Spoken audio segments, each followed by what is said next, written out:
ми на Харківщині мали одного 300-го, їхнього розвідника, якого, як вони кажуть, вони своїх не бросають, якого вони просто залишили з БМП, коли вони тікали.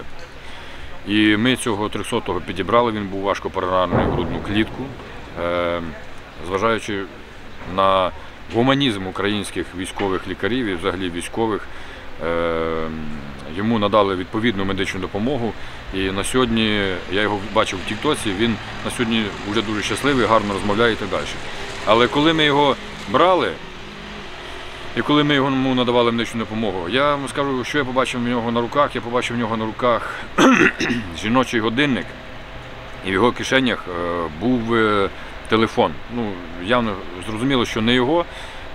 Відкрили, там були фотографії такого враження, ну і малюнки десь дівчинки 13-14 років. Тобто він явно що віджав цей годинник і цей телефон. Коли ми почали його розпитувати, вияснилось, що це чудо було в Бучі. Так, і ви знаєте, я вам скажу, у мене, як в лікаря, звичайно, є почуття, співчуття, але от коли я побачив оце співвідношення годинника, жіночого телефона дитячого, і що він був в Бучі, то якось співчуття, в мене співчуття просто до нього перестало існувати. І я вважаю, що вони до нас прийшли, вони або повинні тут залишитись і удобрити нашу землю, і запам'ятати на 100 років, що до українців не варто лізти, і якщо Україна не запрошує в гості. Але незважаючи на це, ви цьому військовому надали російському допомогу. допомогу. А розкажіть чому? Тому що ви... Я вам скажу тому, що ми всі розуміли, що ця особа, ну, мені навіть назвати важко його якимось солдатом, бо солдат так би не поступив би. От, ця особа і це нечто, я думаю, що воно вже дало покази. І якщо б ми його десь там залишили в посадці, як добриво, то він би менше зробив би користі, ніж ту користь, що він зробив після того, як ми йому надали допомогу, там з ним потім і попрацювали інші служби. І він, я думаю, що щось і розповів немало, і, напевно, і свідчення дав по Бучі і так далі. І я все ж таки надіюсь, що для російської армії, для Росії, для Путіна буде Гаага, так як було у 45-му році. Напрямок в даному випадку з тих напрямків, на яких ми були, він є найважчим.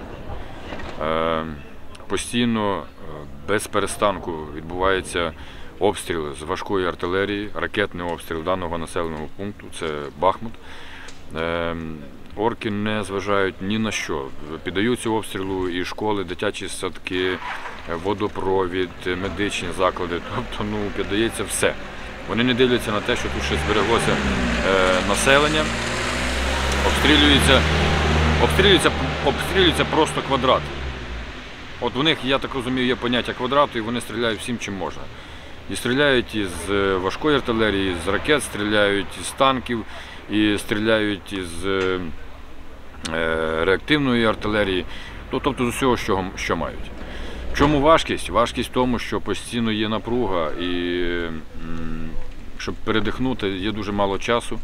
В цьому напрямку цього оркостану орків зібралось дуже багато. Зібралось дуже багато живої сили, ми це бачимо, вони постійно лізуть, ми постійно їм даємо здачі.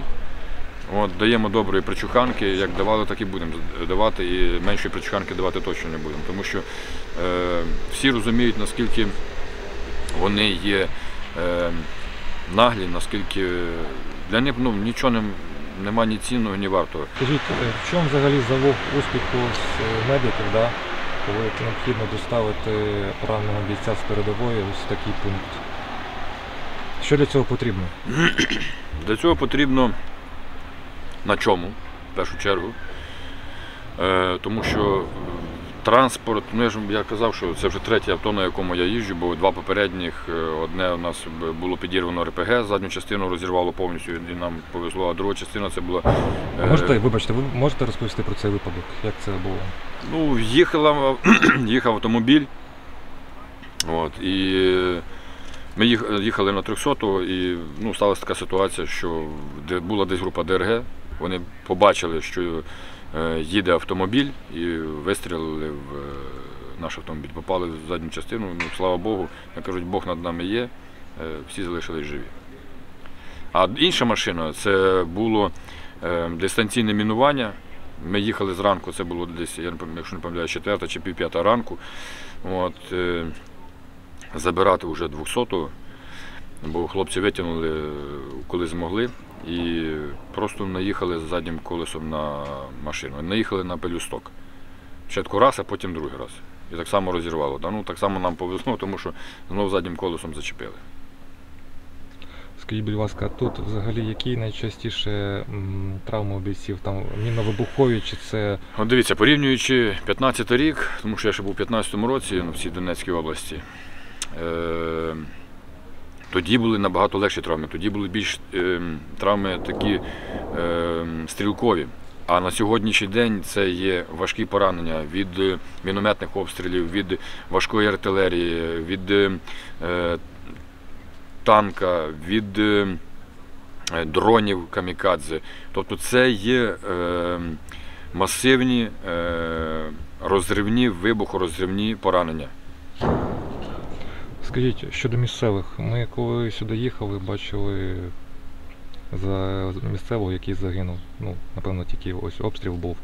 Як взагалі тут з ними ситуація? Дивіться, я вам приведу приклад. Ми вивозили з Солідара старшого чоловіка, десь йому було років 65, надавали йому допомогу, максимум робили все, що могли, і йому надавали допомогу українські Збройні Сили. І він до останнього говорив про те, що в усьому винні Збройні Сили України. Але знаючи те, що ми йому надаємо допомогу, і те, що Росія якраз обстрілює його ж населені пункти, там хату обстрілює і так далі.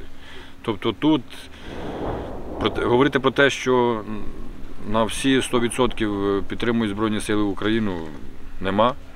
Але я вам скажу, що треба, щоб всі про це пам'ятали, і місцеве населення пам'ятало, що ми все ж таки звільнимо нашу землю, бо Донеччина – це Україна.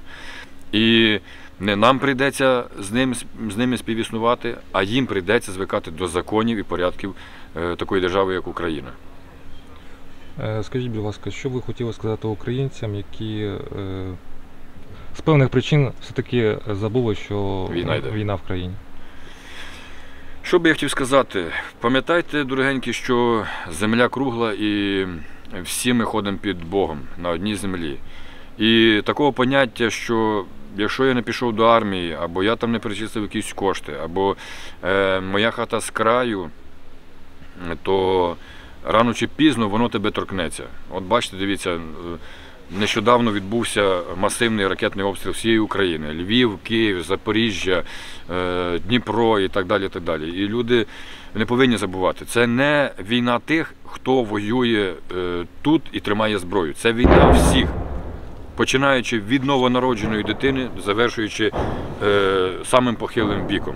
Тому що якщо ми опустимо голову і будемо згідні жити під цим оркостаном, то я думаю, що в гробах перевернуться наші предки, козаки і Шевченко.